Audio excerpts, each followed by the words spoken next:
오늘은 믿음의 선한 싸움을 싸우라 라는 제목으로 함께 은혜를 나누고자 합니다.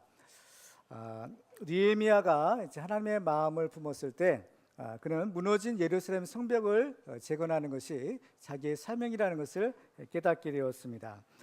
느헤미야는 비참한 고국의 소식을 들었을 때 하나님께 나아가 눈물로 기도를 드렸습니다.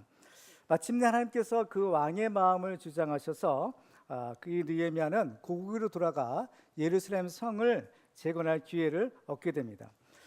그런데 이 느헤미야가 이제 이스라엘 백성들과 함께 이제 힘을 합해서 성벽을 건축하려고 했는데 주변에 있는 원수들이 일어나서 이것을 방해하는 일이 일어났던 겁니다.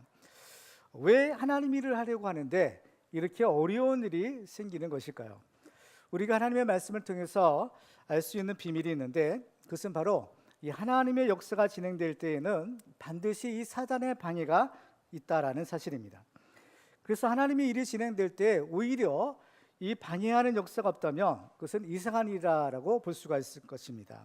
그래서 우리가 이 사명을 감당하기 위해서는 반드시 이 영적인 싸움을 싸워서 그 싸움에서 승리를 거둬야 됩니다. 사도 바울도 디모데에게 믿음의 선한 싸움을 싸우라라고 명령하는 것을 보게 됩니다. 오늘 본문에는 느헤미야가 이렇게 믿음의 싸움을 싸우고 자기의 사명을 감당하는 내용을 기록하고 있어요. 오늘 말씀을 통해서 우리들도 믿음의 선한 싸움을 잘 싸워 이기고 승리하는 비결을 살펴보고 하나님께서 우리 주신 사명을 잘 감당하는 우리 모두가 다 되시기를 주님의 이름으로 축원합니다. 우리가 이 믿음의 선한 싸움을 잘 싸워 승리하기 위해서는요, 첫 번째로 두려워하지 말고 담대해야 됩니다. 느헤미야서를 보면 우리가 하나님의 뜻대로 살려고 할 때 마귀가 어떻게 반응하는지를 단계별로 알 수가 있어요. 첫 번째 단계는 마귀가 근심하고 분노한다라는 것입니다. 성경에 보면 느헤미야가 예루살렘 성벽을 건축하려고 했을 때 이것을 싫어하고 아주 집요하게 방해하려는 자들이 있었는데요. 그 사람들의 대표자가 산발랏과 도비야라는 사람입니다.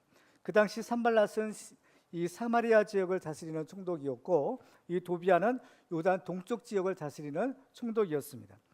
그래서 느헤미야가 예루살렘에 처음 도착했을 때 그들의 반응은 매우 근심하는 것이었습니다.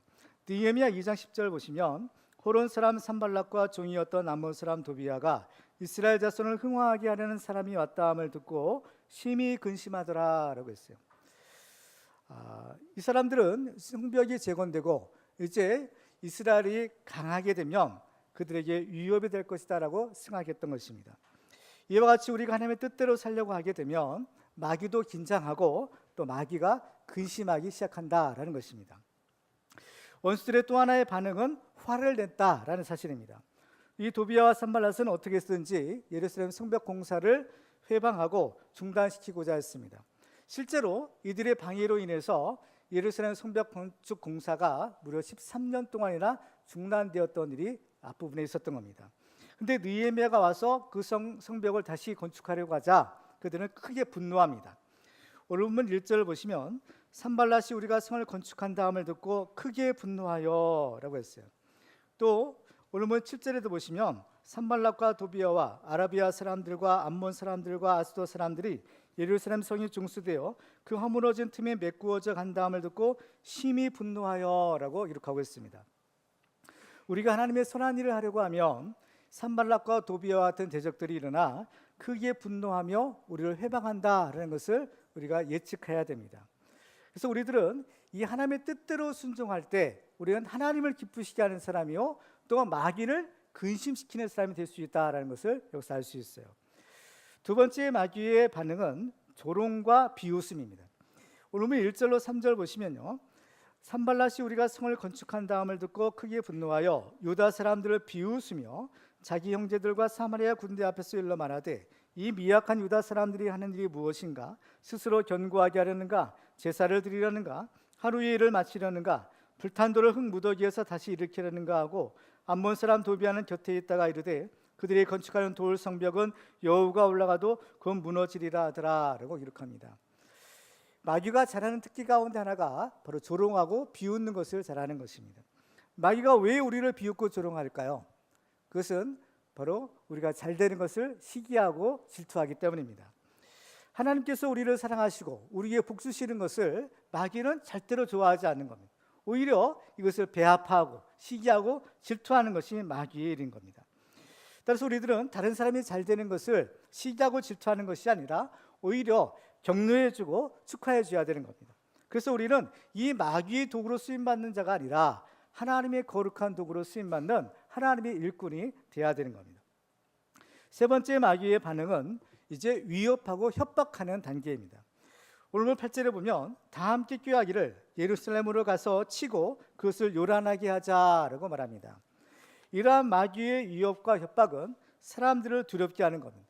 그래서 하나님의 선한 일을 중단시키도록 하는 것이 마귀의 목적입니다. 그렇지만 이러한 마귀의 위협이나 협박은 사실은 아무런 힘이 없다라는 것을 우리가 알아야 됩니다. 철로 역정에 보면 크리스찬 주인공이 이제 예수를 믿고 나서 이제 죄악의 도시를 떠나 하나님의 도성을 향해서 순리의 길을 떠납니다. 근데 한참 길을 가다 보니까 사자들이 그 앞에서 큰 소리로 울음거리고 있는 것을 보게 돼요. 너무나 무서운 사자들이 있으니까 이 크리스찬이 왔던 길을 되돌아가려고 합니다. 근데 어떤 사람이 나타나서 저것들을 두려워하지 말라, 저것들은 쇠사슬에 매어 있다라고 말해 주었습니다.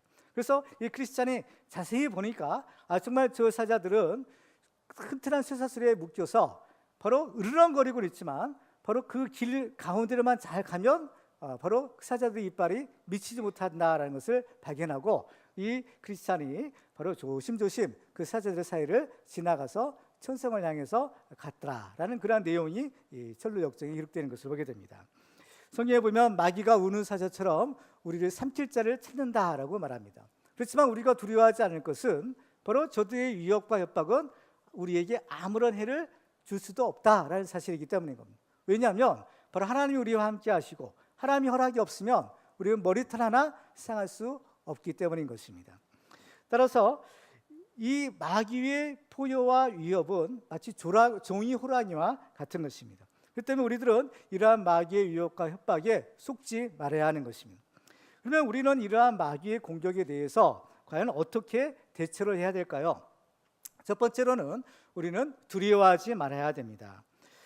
하나님이 일을 하는데 마귀의 회방이 있다라는 것은 그만큼 마귀가 긴장하고 있고 또 이것을 싫어한다라는 증거라고 볼 수 있습니다. 따라서 악한 것들이 회방이 있을 때 우리는 절대로 두려워하지 말아야 됩니다. 오늘 본문에서도 느헤미야는 백성들에게 너희는 그들을 두려워하지 말라라고 말합니다. 자, 오늘 본 14절을 같이 읽도록 하겠습니다. 시작. 내가 돌아본 후에 일어나서 귀족들과 민정들과 남은 백성에게 말하기를 너희는 그들을 두려워하지 말고 지극히 크시고 두려우신 줄을 기억하고 너희 형제와 자녀와 아내와 집을 위하여 싸우라 하였느니라. 아멘. 너희는 그들을 두려워하지 말고 두려워하지 말라라는 것입니다.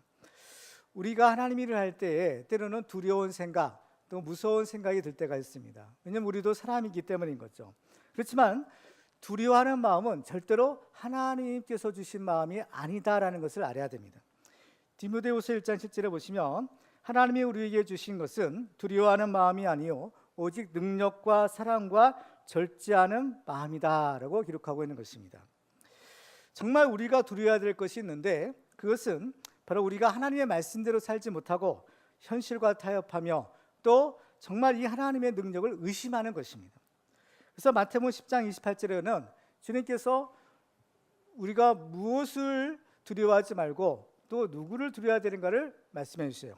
마태복음 10장 28절을 같이 읽겠습니다. 시작. 몸은 죽여도 영혼은 능히 죽이지 못하는 자들을 두려워하지 말고 오직 몸과 영혼을 능히 지옥에 멸하실 수 있는 이를 두려워하라. 아멘.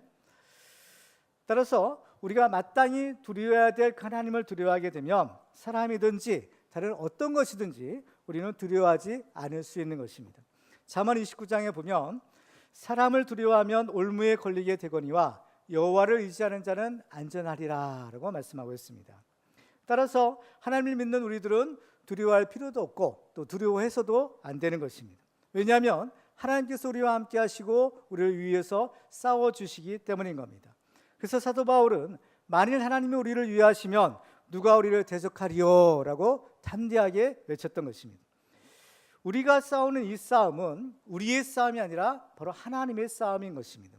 그렇기 때문에 이 싸움은 바로 하나님이 싸워주시는 싸움이요, 이미 승리가 보장된 싸움인 것입니다. 그렇기 때문에 우리들은 이 싸움에 절대로 두려워하거나 물러서서는 안 되는 겁니다.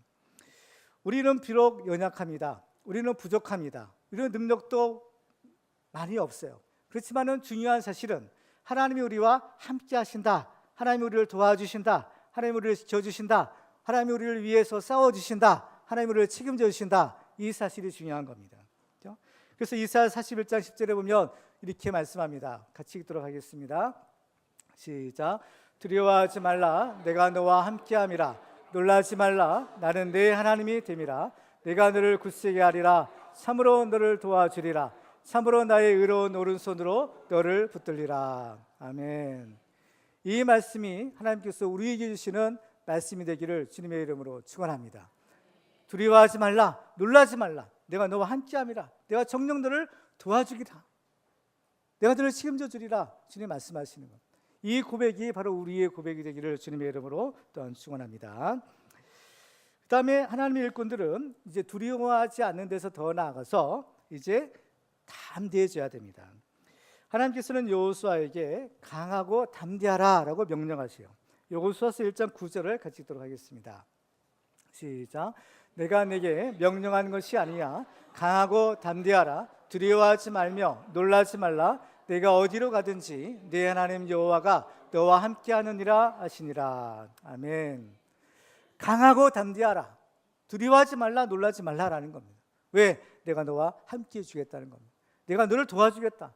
내가 너를 이기게 하겠다. 승리하게 주겠다. 주님이 약속해 주시는 것입니다. 그래서 하나님이 주시는 마음은 이렇게 강하고 담대한 마음인 겁니다. 이 다윗도 그 아들 솔로몬에게 이제 마지막 유언으로 이제 하나님의 성전을 건축하라라는 그 명령을 내릴 때 이런 유언을 하는 것을 보게 됩니다. 역대상 22장 13절을 같이 읽습니다. 시작.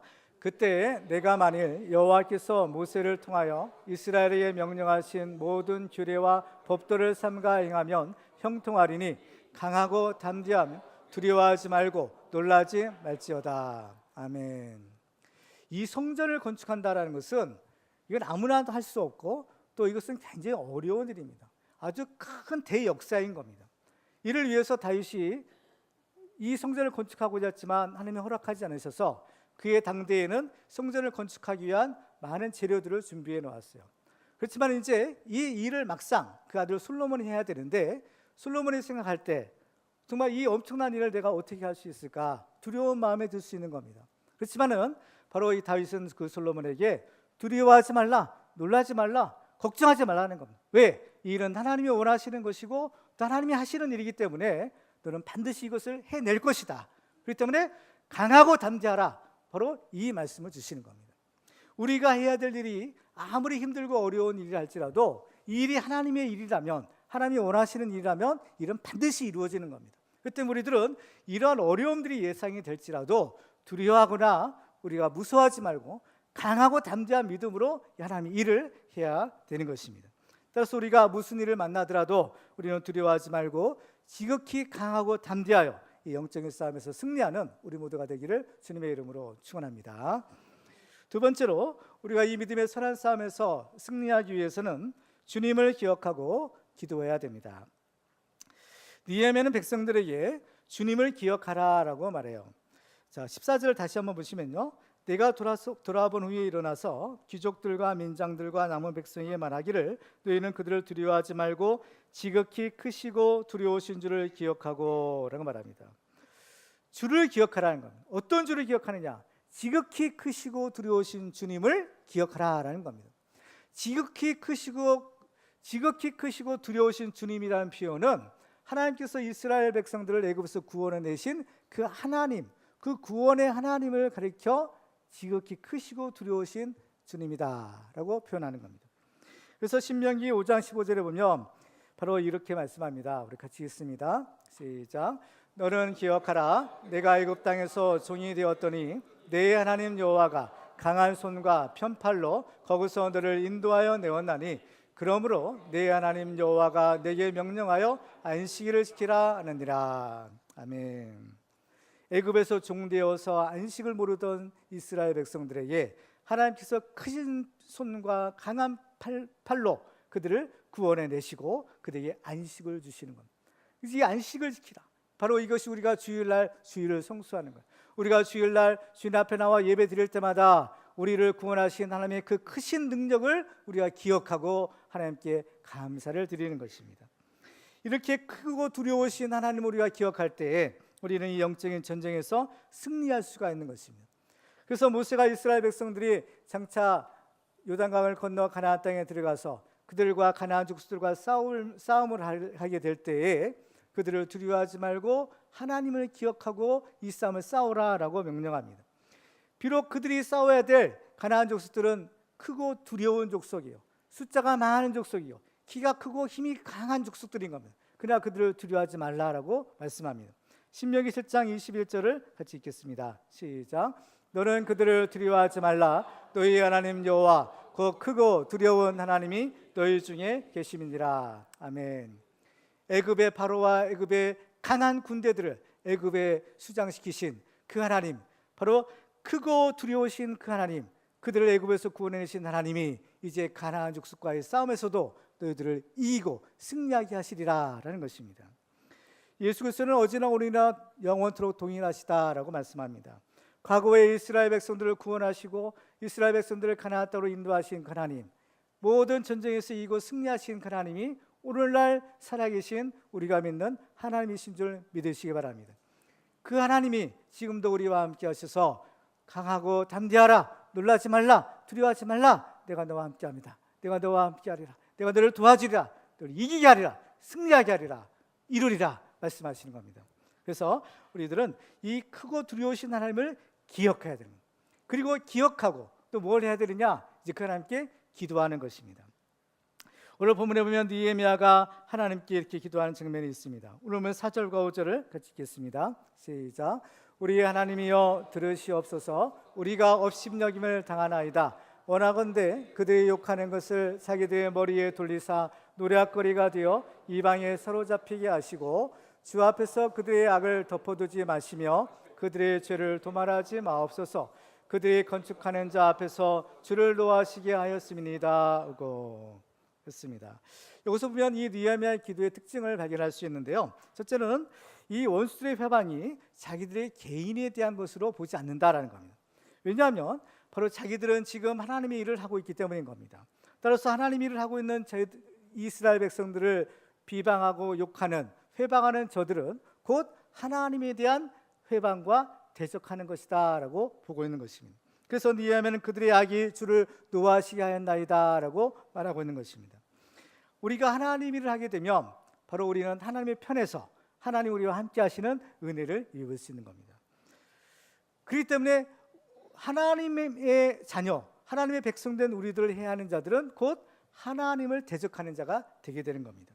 성경에 보면 하나님께서는 자기 백성을 그 자기 눈동자와 같이 지키시는 분이다라고 말씀하죠. 신명기 32장에 보면 여호와께서 그를 황무지에서 짐승이 부르짖는 광야에서 만나시고 유하시며 보호하시며 자기의 눈동자 같이 지키셨도다라고 말씀하셔요. 이스라엘 백성들을 지키고 인도하시기를 자기 눈동자와 같이 그들을 지키셨다라고 말씀하는 겁니다. 그렇기 때문에 하나님의 백성들을 괴롭히는 자는 마치 하나님의 눈동자를 범하는 것 같다라고 말합니다. 스가랴서 2장 8절을 같이 읽도록 하겠습니다. 시작. 만군의 여호와께서 이같이 말씀하시되 영광을 위하여 나를 너희를 노력한 여러 나라로 보내셨나니 너희를 범하는 자는 그의 눈동자를 범하는 것이라. 누가 감히 하나님의 눈동자를 찌르고 범할 수 있겠어요? 그런데 하나님의 백성들을 해치려는 자들은 바로 그 하나님의 눈동자를 범하는 것 같은 중한 죄를 짓는 것이다. 그 때문에 이런 사람들은 하나님이 가만두시지 않는 거죠. 이스라엘 역사를 보면 이스라엘 대적하고 이스라엘 괴롭혔던 모든 나라들은 예외 없이 다 망하고 말았던 겁니다. 왜? 바로 하나님께서 함께 하시고 하나님의 백성들을 괴롭혔기 때문인 겁니다. 하나님이 가만두지 않으시는 거예요. 또 느헤미야는 바로 이 일이 자기 개인이 아니라 바로 우리 공동체의 일이다라고 보고 있어요. 그래서 느헤미야가 이 느헤미야서를 기록할 때 보면 내가라는 말보다는 우리라는 말을 많이 쓴다라는 것을 보게 되죠. 그래서 오늘 보면 4절에도 우리 하나님이여 우리가 업신여김을 당합니다라고 기도하죠. 또 9절에도 보면 우리가 우리 하나님께 기도하며라고 말합니다. 그렇죠? 우리라는 거예요. 바로 이러한 원수들과의 영적인 싸움을 우리가 잘 싸우기 위해서는 바로 우리라는 이 공동체가 필요하다라는 겁니다. 이 영적인 싸움은 혼자서 싸워서는 안 되는 겁니다. 혼자서 싸워서는 이길 수가 없는 겁니다. 이 영적인 싸움은 반드시 우리가 함께 싸워야 되는 거예요. 그래서 우리는 기도할 때에도 물론 은밀한 골방에서도 기도해야 되지만 때로는 정말 중요한 문제를 놓고 우리가 함께 모여서 또 부르짖어 기도하는 것이 필요한 겁니다. 그래서 이 나라의 위기가 닥쳤을 때 사무엘이 미스바의 사람들을 모으죠. 그래서 그 미스바의 사람들이 함께 모여서 하나님께 자기들의 죄를 고백하며 회개하며 부르짖어 기도할 때 하나님께서 그 기도를 들으시고 응답하시고 그들을 구원해 주시는 겁니다. 그 때문에 우리가 함께 기도할 수 있으면 어떠한 마귀의 시험과 또 공격도 우리가 능히 이길 수가 있는 겁니다. 전도서 4장 12절을 같이 읽도록 하겠습니다. 시작. 한 사람이면 피하겠거니와 두 사람이면 맞설 수 있나니 세 겹줄은 쉽게 끊어지지 아니하느니라. 아멘. 하나님께서는 이 교회를 통해서 우리를 구원하실 뿐만 아니라 이 교회 공동체를 통해서 신앙생활을 하게 하시고 하나님의 복을 받게 하시고 또 하나님의 일을 하게 하시는 겁니다. 왜냐하면 이 신앙 공동체 안에 있어야만 우리가 안전하게 신앙생활을 잘 할 수 있기 때문인 겁니다. 그래서 우리가 이 교회 공동체에 속한다, 이 교회 공동체 안에 들어온다라는 것은 하나님의 보호하심 안에 들어온다라는 것을 의미하는 것입니다. 지금 느헤미야와 예루살렘 주민들이 그렇게 힘을 들여서 이 성벽을 건축하려는 이유가 무엇일까요? 그것은 바로 그들을 괴롭히고 그들을 죽이는 원수들의 공격을 막아내기 위함인 겁니다. 성벽이 허물어졌기 때문에 주변에 있는 대적들이, 원수들이 아무런 거침없이 쳐들어와서 그들을 노략질하고 그들을 능멸하는 것입니다. 그렇기 때문에 이 성벽이 없으면 안 되는 겁니다. 이와 같이 우리 성도들이 교회 안에서 신앙생활을 한다는 것은 바로 하나님께서 우리의 불담되어 주셔서 바로 우리가 그 하나님의 그 든든한 그 성벽과 울타리 안에서 살아갈 수 있다는 것을 의미한다는 겁니다. 요즘에는 점점 가난한 사람들이 늘어나고 있다고 합니다. 가난한 사람이라는 것은 어떤 사람인가 하면 하나님을 믿는다라고는 하지만 교회는 안 나가는 사람들을 가리켜서 가난한 사람이라고 해요. 그래서 안 나가, 교회는 안 나가는 겁니다. 안 나가를 거꾸로 하면 가난이 되는 거죠. 그래서 가난한 사람들, 이렇게 해서 믿기는 하지만 또 믿는다고는 하지만 교회는 안 나가는 사람들을 가리켜서 이게 가난한 사람들이다라는 그런 신조어가 생겼다고요. 그런데 이러한 가난한 사람들은요, 이스라엘 백성이 아닌 거죠. 가난한 사람은 가난한 사람이고 이스라엘 백성은 이스라엘 백성들인 겁니다. 아무리 돈이 많고 아무리 능력이 있다 하더라도 이렇게 하나님의 공동체 안에 들어오지 않으면 어려운 겁니다. 그렇죠? 어려운 거예요. 이 나홀로 신앙, 제일 위험한 것이 이 나홀로 신앙인 겁니다. 나 혼자 잘 믿으면 되지, 잘 믿으면 되는데 그게 되지 않는 겁니다. 그렇죠? 이러면요, 손쉬운 마귀의 밥이 되는 거예요. 앞부분에서 보면 모든 사람들이 힘을 합해서 그 무너진 예루살렘 성벽을 건축하는데 다 열심을 냅니다. 그런데 그 성벽 공사에서 빠진 사람들이 있었다고 했죠. 그 사람들이 바로 드고아의 귀족들이었던 겁니다. 느헤미야 3장 5절에 보면 그 다음은 드고아 사람들이 중수하였으나 그 귀족들은 그들의 주인들의 공사를 분담하지 아니하였다라고 기록합니다. 그렇죠? 모든 백성들이 다 달려들어서 그 일을 하고 있는데 드고아의 귀족이라는 사람들이 그 일을 하지 않았다는 겁니다. 성경에 왜 이것을 기록했겠어요? 드고아 사람들은 하나님의 축복받은 사람들인 겁니다. 귀족들이에요. 그렇죠? 더군다나 귀족이에요. 하나님의 많은 복을 받았으면 그 축복에 따른 사명을 감당해야 될 텐데 그들은 무슨 이유에서인지 바로 뒷짐 만지고 그 일을 참여하지 않았다라는 겁니다. 그 때문에 느헤미야가 그 성벽 공사에 애를 쓴 사람들의 이름을 하나하나 성경책에 다 기록할 때 이 드고아 귀족들의 이름이 빠지고 만 겁니다. 하나님의 생명책에도 이름이 빠졌을 수도 있어요. 하나님의 일에는 큰 자나 작은 자나 많은 능력이 있는 자나 적은 능력이 있는 자나 모두가 다 함께 해야 되는 겁니다. 예수님께서는 마태복음 12장에서 이렇게 말씀하죠. 같이 읽을까요? 시작. 나와 함께 아니하는 자는 나를 반대하는 자요 나와 함께 모으지 아니하는 자는 해치는 자니라. 반드시 하나님 일에 함께 해야 된다는 겁니다. 모여야 된다는 겁니다. 힘을 합해야 된다는 겁니다. 그래서 이브리서 10장에 보면 모이기를 피하는 어떤 사람들의 습관과 같이 하지 말고 오직 권하여 그날의 가까움을 볼수록 더욱 그리하자라는 것입니다. 그렇죠? 우리는 주님의 이름으로 함께 모여야 됩니다. 모이기에 힘쓰라고 했어요. 그리고 함께 기도해야 됩니다. 그럴 때 우리는 이 영적인 싸움에서 이기고 승리할 줄 믿는 것입니다. 우리는 요즘에는요 다 개인주의 시대예요. 다 자기의 시간 또 자기의 삶 이것만을 중시하는 시대입니다. 그렇지만 이러한 시대일수록 우리는 이 교회 공동체를 또 소중하게 여기고 우리가 모이기에 힘써야 될 줄로 믿습니다. 마지막으로 그리고 세 번째로 우리가 이 믿음의 선한 싸움에서 승리하기 위해서는 바로 하나가 되어야 됩니다. 한 마음과 한 뜻이 되어야 합니다. 산발락과 도비아의 공격이 있었지만 이스라엘 백성들은 이러한 위기 상황에 오히려 더욱더 하나가 되는 모습을 보게 됩니다. 자, 오늘 본 6절을 같이 읽도록 하겠습니다. 시작. 이에 우리가 성을 건축하여 전부가 연결되고 높이가 절반에 이르렀으니 이는 백성이 마음 들여 일을 하였음이니라. 아멘. 자, 성벽을 건축합시다. 우리 힘을 합치시다. 그래가지고 각자 자기 집 앞에 있는 성벽을 건축하기 시작합니다. 그런데 얼마 시간이 되지도 않았는데 벌써 무너졌던 성벽, 그 구멍이 났던 그 성벽이 다 메워졌다는 것, 서로 연결이 된 겁니다. 그리고 나서 성벽의 높이도 절반까지 쌓게 되는 이 놀라운 일이 일어나게 된 것입니다. 그렇죠? 이것은 이 백성들이 얼마나 이 일에 집중하였는가, 얼마나 이 일에 마음을 같이 하고 이 일에 최선을 다했는가, 우리가 여기서 알 수 있는 거예요. 여기서 백성이 마음 들여 일을 했다라는 것은 이것은 백성들의 마음이 하나가 되어서 이 성벽 공사하는 일에 최선을 다했다, 열심을 다했다라는 것을 의미하는 겁니다. 마지못해서 억지로 하는 것이 아니라 정말 이 뜨거운 열정을 가지고 정말 모두가 하나 되어서 이 성벽 공사하는 일에 하나가 된 것입니다.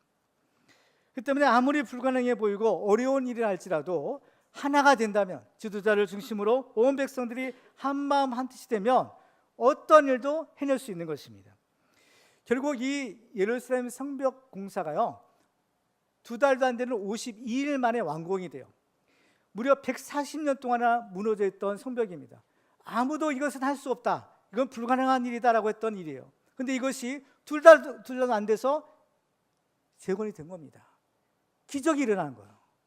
왜 그랬을까요? 느헤미야를 중심으로 온 백성들이 한 마음이 되어서 이 일에 최선을 다했기 때문인 것입니다.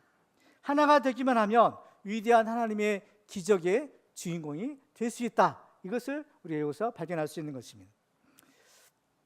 근데 우리가 하나가 되어서 열심히 하나님의 일을 하게 되면요 또 우리의 원수들도 하나가 된다라는 것을 알 수가 있어요. 자, 오늘 7절과 8절을 보시면요 산발락과 도비아와 아라비아 사람들과 암몬 사람들과 아스돗 사람들이 예루살렘 성이 중수되어 그가 무너진 틈이 메꾸어져 간다함을 듣고 심히 분노하여 다 함께 꾀하기를 예루살렘으로 가서 치고 그것을 요란하게 하자 하기로. 이스라엘 백성들이 힘을 합하니까 이제 그들의 원수된 산발락과 도비아와 아라비아 사람들, 암몬 사람 주변에 있는 이스라엘 대적들도 힘을 합해 하나가 되어서 일심으로 이스라엘을 공격하자라고 달려드는 겁니다. 참 이렇게 선한 일이 하나가 되면 참 좋겠지만 이렇게 악한 일에 하나가 되면 이건 좀 좋지 않은 결과가 있게 되는 겁니다. 그래서 느헤미야는 어떻게 하겠어요? 다시 또 하나님께 기도합니다. 하나님께 기도하면서 적들의 공격에 대비하죠. 오늘 9절에 보니까 우리가 우리 하나님께 기도하며 그들로 말미암아 파수꾼을 두어 주야로 방비하는데, 그렇죠? 이제는 기도하는 데만 그치는 것이 아니라 기도하면서 파수꾼을 두어서 방비했다는 겁니다. 파수꾼인데 왜? 적들이 언제 쳐들어올지 모르는 거예요. 그 때문에 파수꾼을 세워야 됩니다. 이 파수꾼이 영적인 파수꾼이에요. 이 영적인 파수꾼이 깨어있어야 우리가 깨어서 기도할 때 악한 원수를 우리가 막아낼 수 있는 것입니다. 그럼에도 불구하고 이스라엘 사람들 중에서는요 그 원수들의 사주를 받은 사람들이 생겨나요. 오늘 10절에 보니까 유다 사람들은 이르기를 흙무더기가 아직도 많거늘 짐을 나르는 자의 힘이 다 빠졌으니 우리가 성을 건축하지 못하리라. 이미 성벽이 다 연결되고 절반까지 다 쌓았어요. 이 조금만 더 하면 이제 완공이 될 겁니다. 그런데 이 유다 사람들이 야 아직도 흙이 우리가 치워야 될 흙이 이렇게 많고 또 우리 힘이 빠졌는데 이거는 우리가 못 해낼 거야, 그렇죠? 이런 부정적인 말, 그냥 김 빠지는 말을 하는 겁니다. 모든 싸움 가운데 가장 힘든 싸움이 있는데 그것은 바로 외적과의 싸움이 아니라 내부와의 싸움인 겁니다. 내부에 있는 적과의 싸움.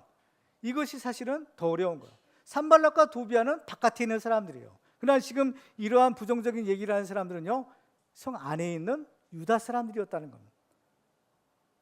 이방인들이 이렇게 말하면 뭐 그럴 수도 있어요.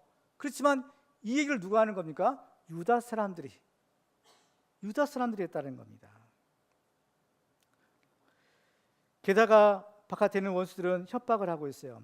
안팎으로 공격하는 겁니다. 11절에 보면 우리의 원수들은 이르기를 그들이 알지 못하고 보지 못하는 사이에 우리가 그들 가운데 달려들어가 사륙하여 역사를 그치게 하리라. 이스라엘 내부 안에서도 불평이 이제 생깁니다. 우리는 힘이 빠졌다. 이 많은 일을 우리가 할 수 없다.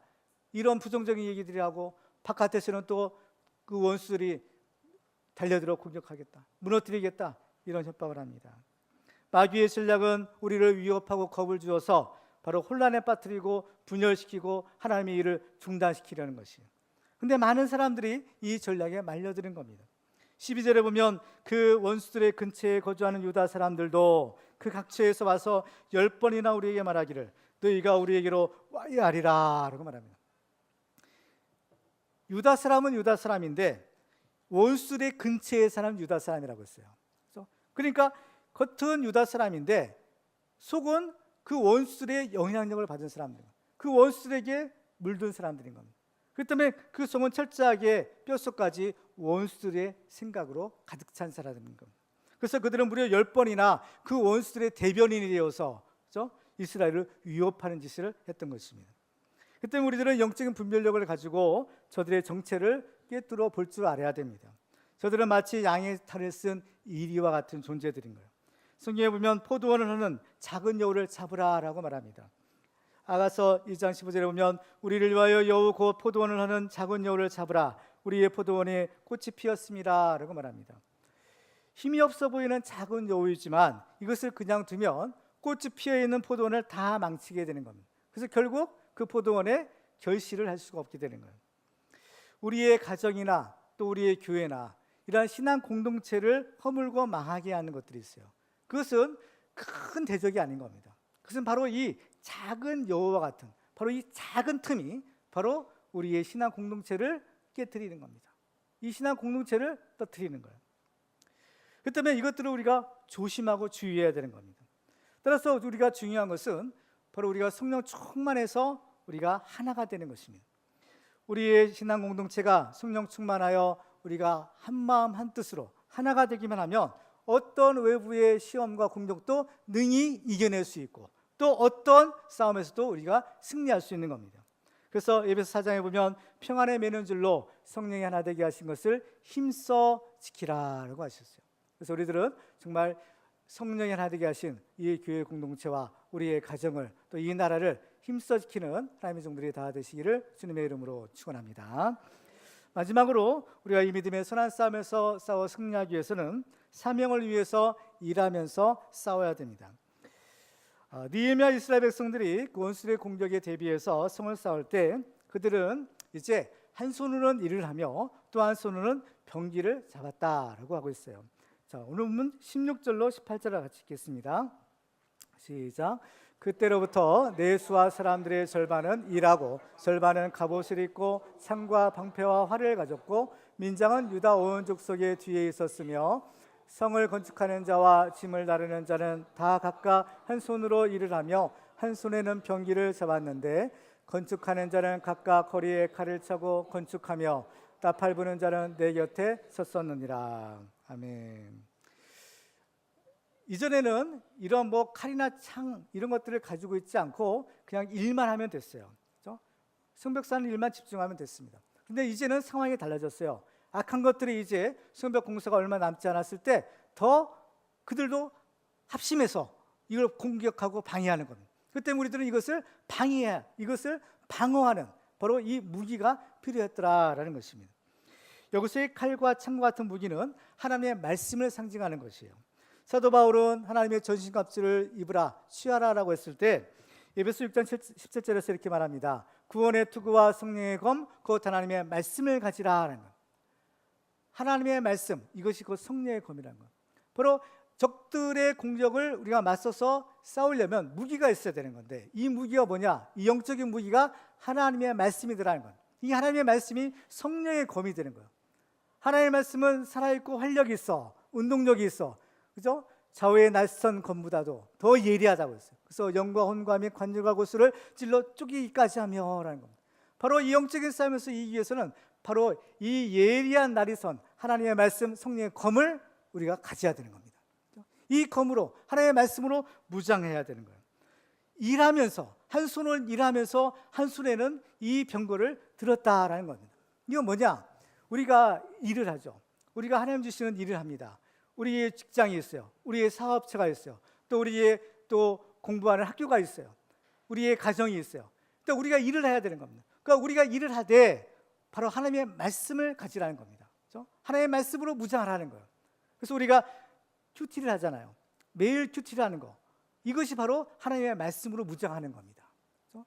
이 말씀으로 무장하지 않으면 안 된다는 거예요. 어쩔 수 없어요. 근데 이 두 가지를 다 하는 것이 쉽겠어요? 어렵겠어요? 분명히 어려운 일입니다. 칼을 차고 또 이 창을 들고 한 손에는 이렇게 하고 또 한 손으로 일을 한다. 이게 얼마나 번거롭고 얼마나 힘든 일이에요. 그렇지만은 이 두 가지를 같이 해야 된다는 겁니다. 같이 해야 된다. 우리가 이렇게 힘든 일이지만 바로 이 영적인 싸움을 싸우며 하나님 주신 사명을 우리가 감당해야 되는 이유는 하나님께서 주신 이 축복을 우리가 지켜야 하기 때문인 겁니다. 디모데후서 1장 14절에 보면 우리 안에 거하시는 성령으로 말미암아 내게 부탁한 아름다운 것을 지키라라고 했어요. 지키라라고 한 겁니다. 뭘 지켜요? 하나님께서 우리에게 주신 아름다운 것들이 있다는 겁니다. 이 축복이에요. 그렇죠? 하나님 우리에게 이미 많은 축복을 주셨습니다. 우리의 가정을 주시고 직장을 주시고 사업체를 주시고 또 우리의 자녀들을 주셨어요. 이 교회를 주셨어요. 이것이 다 하나님 주신 축복인 겁니다. 이 축복을 지키라는 겁니다. 왜요? 이 축복을 빼앗으려는 자가 있기 때문인 겁니다. 악한 원수 마귀가 이 하나님의 축복을 빼앗는 자다라는 겁니다. 요한복음 10장에 보면 도둑이 오는 것은 도둑질하고 죽이고 멸망시키는 것뿐이요 내가 오는 것은 양으로 생명을 얻게 하고 더 풍성히 얻게 하는 것이라는 겁니다. 이 도둑이 뭐냐? 마귀, 귀신들인 겁니다. 이 악한 것들이 하나님 주시는 우리의 소중한 생명과 우리의 재산과 또 우리의 자녀들 또 우리의 사업체들 이런 것들을 다 도둑질하고 빼앗으려고 한다는 겁니다. 그렇기 때문에 우리는 이것을 지키기 위해서 싸워야 되는 겁니다. 우리가 싸우기 싫어도 이것을 지키려면 어쩔 수 없이 싸우지 않을 수가 없는 겁니다. 그래서 사도 바울이 디모데에게 이렇게 말하죠. 디모데후서 6장 12절을 같이 읽습니다. 시작. 믿음의 선한 싸움을 싸우라. 영생을 취하라. 이를 위하여 내가 부르심을 받았고 많은 증인 앞에서 선한 증언을 받았도다. 믿음의 선한 싸움을 싸우라. 그리고 뭐래요? 영생을 취하라는 겁니다. 물론 영생을 취하라. 이것은 영생을 얻으라. 이런 의미도 있지만 이미 하나님 주시는 영생이 있잖아요. 우리의 믿음으로 하나님 주시는 영생 축복을 받은 사람인 겁니다. 그래서 예수를 믿는 우리들에게는 이미 영생 축복이 있어요. 그런데 어때요? 악한 원수는 어때요? 우리를 자꾸 시험합니다. 그래서 우리의 믿음을 벗어나게 하는 거예요. 믿음을 잃어버리면 영생을 잃어버리는 거예요. 영생을 빼앗기는 겁니다. 영생을 도둑맞는 거예요. 우리의 생명을 도둑질하는 거예요.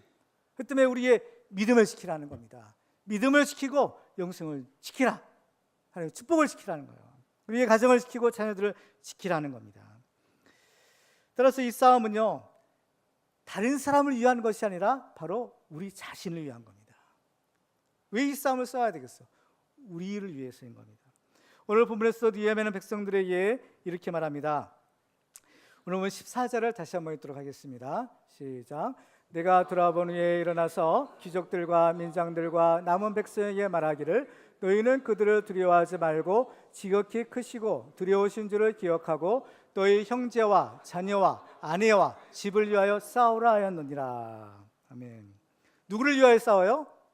너희 형제와 자녀와 아내와 가족을 위하여 자녀를 위하여 싸우라는 겁니다. 그렇죠? 우리를 위하여 싸우는 거예요. 우리 자녀를 위하여 싸우는 겁니다. 사랑하는 가족을 위해서 싸우라는 겁니다. 그렇죠? 이 믿음의 선한 싸움을 싸우셔야 되는 겁니다. 우리가 이 교회에서 신앙생활을 하고 있습니다.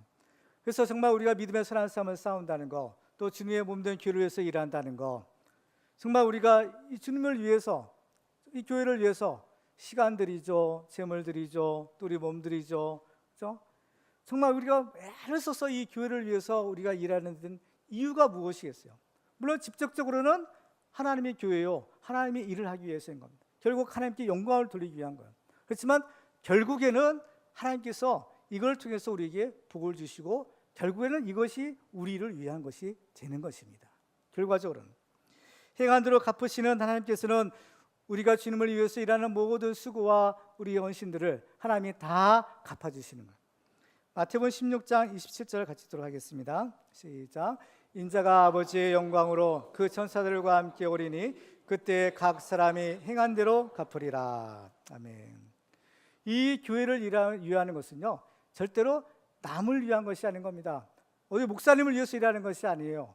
나를 위한 것이고 우리 가족을 위한 것이고 우리 자녀를 위한 것이다. 이 사실을 우리가 알아야 되는 겁니다. 바울도 믿음의 선한 싸움을 싸웠다라고 마지막에 고백하고 있죠. 마지막으로 디모데후서 4장 7절과 8절을 같이 읽도록 하겠습니다. 시작. 나는 선한 싸움을 싸우고 나의 달려갈 길을 마치고 믿음을 지켰으니 이제 우리는 나를 위하여 의의 면류관이 예비되었으므로 주 곧 의로우신 재판장이 그날에 내게 주실 것이며 내게만 아니라 주의 나타나심을 사모하는 모든 자에게도니라. 아멘. 그렇습니다. 바울은 그 자신이 믿음의 선한 싸움을 다 싸웠노라. 어때요? 승리한 겁니다. 이제 나를 위하여 하나님께서 이제 의의 면류관, 생명의 면류관을 예비해 놓고 계시다는 것. 이것은 나를 위해서뿐만 아니라 여러분 모두를 위해서 주님이 예비하고 계십니다. 나와 함께 또 나를 따라 바로 이 믿음의 선한 싸움을 싸우십시오라는 거예요. 우리 각자에게는 믿음의 선한 싸움은 다 싸워야 될 것이에요. 우리가 싸워야 될 대상들이 있잖아요. 그렇죠? 이 싸움을 싸워 이겨야 되는 겁니다. 오늘 본문에 보면 모두가 안 된다, 할 수 없다, 이 예루살렘 성벽은 우리가 건축할 수 없다라고 했어요. 그렇지만은 느헤미야는 아니다, 우리는 할 수 있다. 하나님 우리와 함께 하시고 우리를 도와주시면 우리는 미약하지만 우리는 할 수 있다. 백성들을 격려했어요. 그렇죠? 그 때문에 바로 오늘 말씀처럼 주님을 기억하고 두려워하지 말고 사명을 위해서, 미래를 위해서 싸우는 우리들이 되어야 될 줄로 믿습니다. 그래서 정말 그 느헤미야를 통해서 이스라엘 백성들이 정말 힘을 합해서 이르시는 성벽을 건축함으로 하나님 앞에 영광을 돌리고 하나님이 주시는 은혜와 복을 받았던 것처럼 우리들도 이 믿음의 선한 싸움에서 이기고 승리하여 하나님께 영광 돌리고 우리의 큰 축복과 기적의 하나님의 축복의 주인공들이 다 되시기를 주님의 이름으로 축원합니다.